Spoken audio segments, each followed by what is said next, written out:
Hello बच्चों, welcome to DKS study centre. बच्चों, मैंने पिछले वीडियो में आप लोग का प्रश्नावली 1.1 का इंट्रोडक्शन कराया था। अगर आप में से कोई वीडियो नहीं देखा हो तो प्लीज़ जाकर देख ले, तभी ये चैप्टर आप लोगों को समझ में आएगा। ठीक है, तो हम आज इसके प्रश्न लगाएंगे।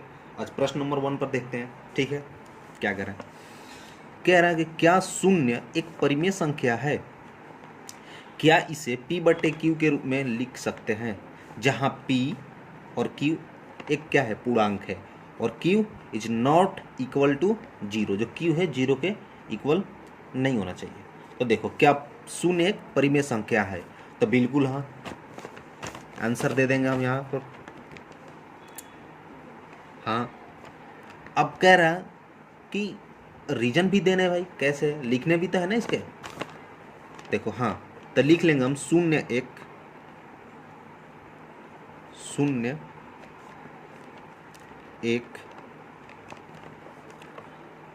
परिमेय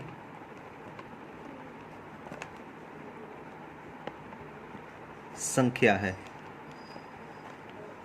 ठीक है, क्योंकि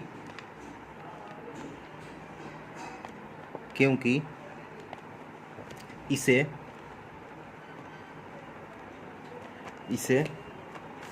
संख्या रेखा पर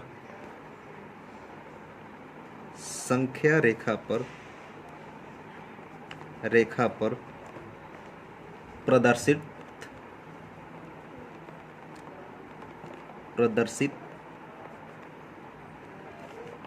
कर सकते हैं। देखो, कर सकते हैं। जब हम ये संख्या रेखा बनाते थे तो क्या लिखते, 0 1 2 3, क्या इस पे हम प्रदर्शित कर सकते हैं। ठीक है, अभी हमें P/Q के रूप में लिखना है। ठीक है, तो देखो एक चीज़ बात बताओ, P/Q तो मान लो यहाँ पर कि चूंकि P बराबर क्या है, 0। ठीक है, Q बराबर क्या, 0 के इक्वल नहीं होना है, यानी कि क्या हो सकता है, Q बराबर 1 हो सकता है।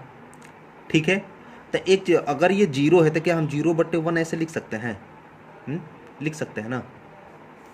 तो देखो, अब मान के चलो यहाँ लिखना है तो 0/1 0/2 0/3, क्या इसे हम P/Q के रूप में लिख सकते हैं। लेकिन Q हमेशा क्या होना चाहिए, 1 होना चाहिए, फिर 2 होना चाहिए, फिर 3 होना चाहिए।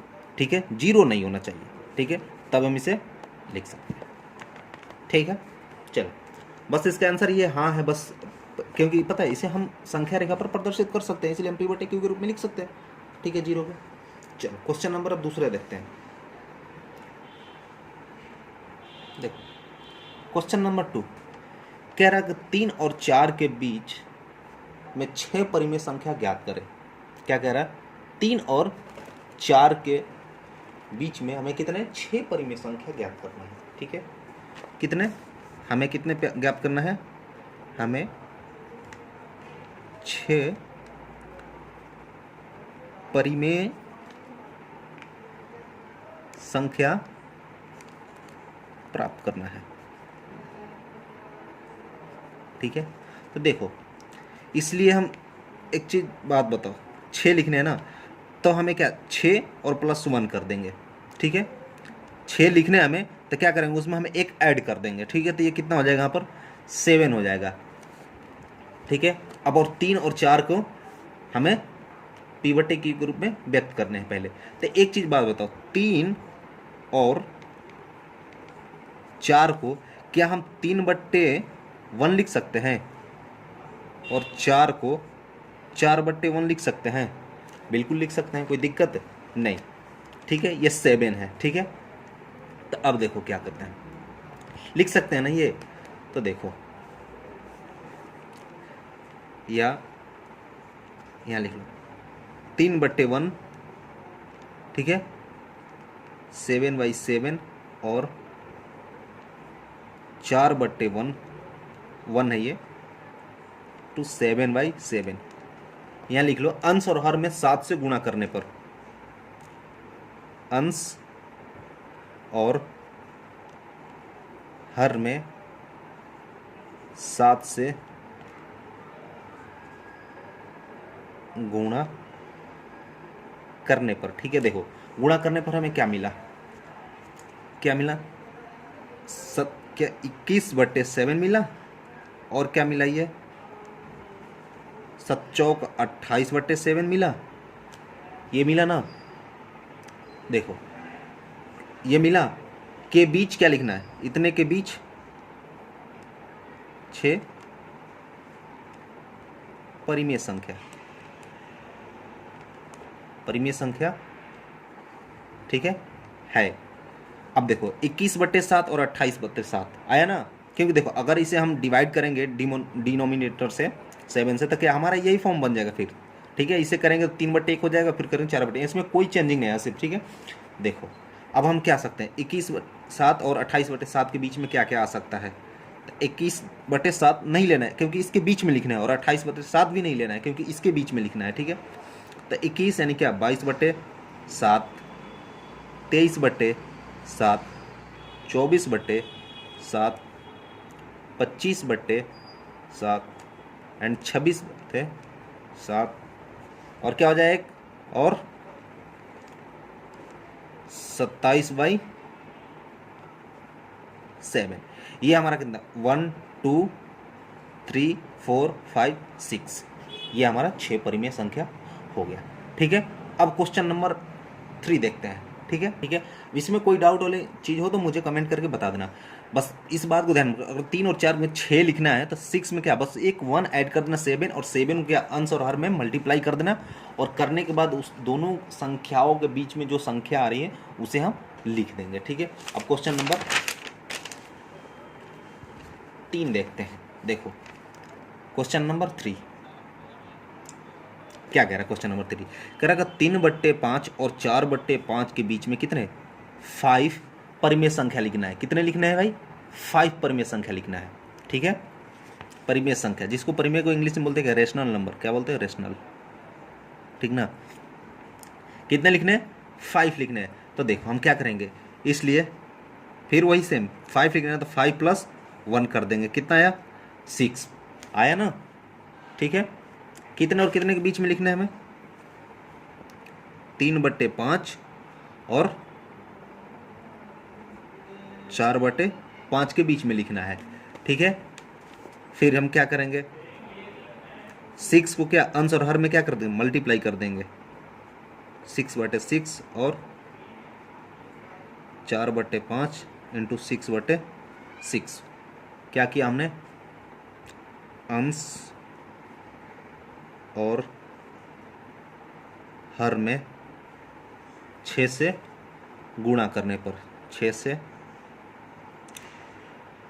गुणा करने पर, ठीक है। अब देखो क्या मिला गुणा करने पर, 6 3 जा 18 और 6 पंजे 30, और क्या मिला 6 4 जा 24 और 6 5 जा 30, ये मिला ना। अब देखो अब इसके बीच में हम लिख लो, अतः क्या आएगा 18/30 और 24/30 के बीच में क्या आ सकता है, बताओ क्या आएगा। 18 के बाद लिखेंगे हम 19/30, 20/30, 21/30, 22/30, 23/30 हो गया। 1 2 3 4 5, ये है हमारा 5 परिमेय संख्या। अब क्वेश्चन नंबर 4 पे चलते हैं, ठीक है। क्वेश्चन नंबर 4 पे चलते हैं। सत्य है या सत्य है कारण दे, ठीक है। मतलब ये चीज है सत्य है क्या सत्य है, कारण भी देना हमें, ठीक है। देखो क्वेश्चन क्या कह रहा है, कह रहा प्रत्येक प्राकृत संख्या एक पूर्ण संख्या होती है। हाँ होती है। देखो प्राकृत संख्या क्या होता है, हम आप लोगों को बताया था ना, पहले यहाँ लिख देते हैं सत्य, ठीक है सत्य। अब देखो इसके बारे में समझो, हमने क्या बताया था, प्राकृत संख्या यानी कि नेचुरल नंबर, ठीक है। नेचुरल नंबर, नेचुरल नंबर क्या होता है 1 2 3 4, यही होता है ना। अब क्या कह रहा है कि क्या कह रहा है कि प्रत्येक यानी प्रत्येक प्राकृत संख्या एक पूर्ण संख्या, और पूर्ण संख्या क्या होती है, होल नंबर में क्या होता है, होल नंबर में क्या होता है हमारा जीरो इंक्लूड हो जाता है। तो 0 1 2 3 एंड 4। अब एक चीज़ होता है, यहाँ के बाद ये हमारा प्रकृत संख्या है और ये जीरो ऐड हो गया पूर्ण संख्या, तो ये क्या करे, प्रत्येक प्रकृत संख्या एक पूर्ण संख्या होती है। हाँ होती है।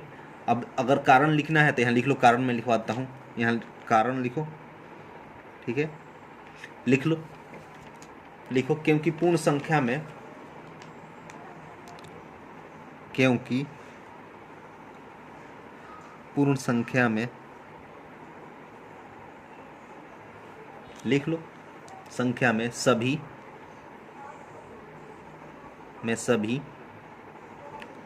प्राकृत संख्याएं शामिल है,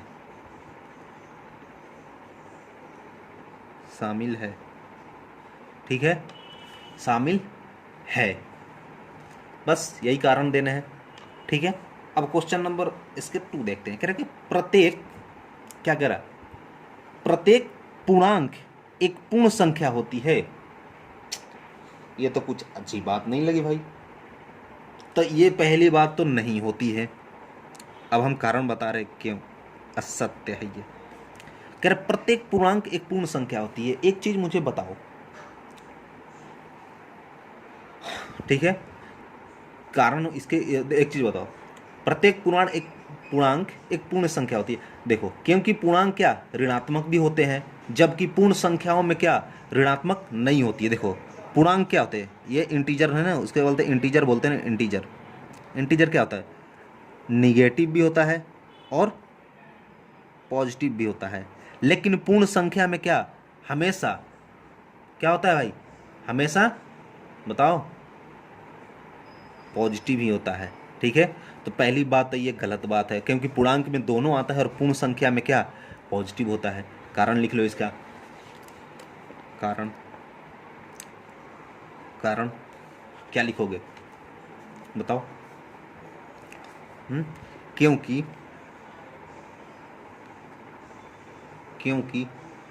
पूर्णांक में ऋणात्मक पूर्णांक भी होती है, जबकि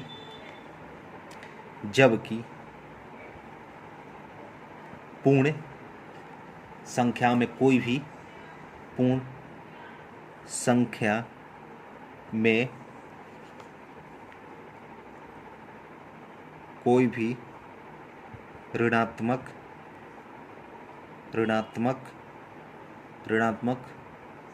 पूर्णांक नहीं होता है। दिख रहा है ना, कोई दिक्कत नहीं, बस स्टेटमेंट लिखना है और कोई दिक्कत नहीं, ठीक है। आ जाओ, अब इसके हम तीसरे नंबर देखते हैं। क्वेश्चन तीसरा क्या क्या कह रहा है कि प्रत्येक परिमेय संख्या एक पूर्ण संख्या होती है। नहीं, बिल्कुल नहीं, आंसर हो जाएगा असत्य।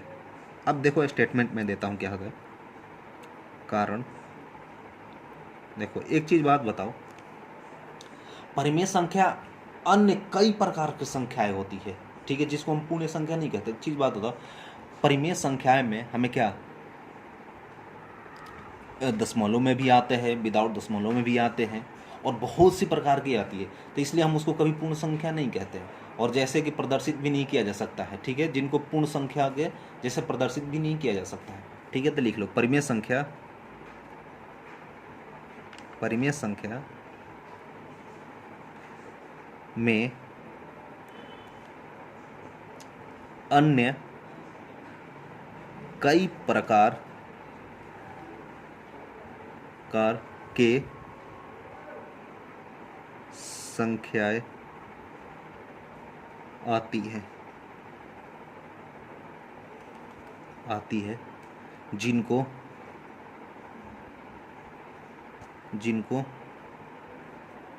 पूर्ण संख्या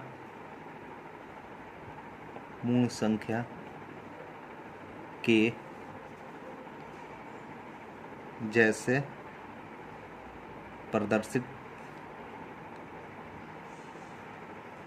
प्रदर्शित नहीं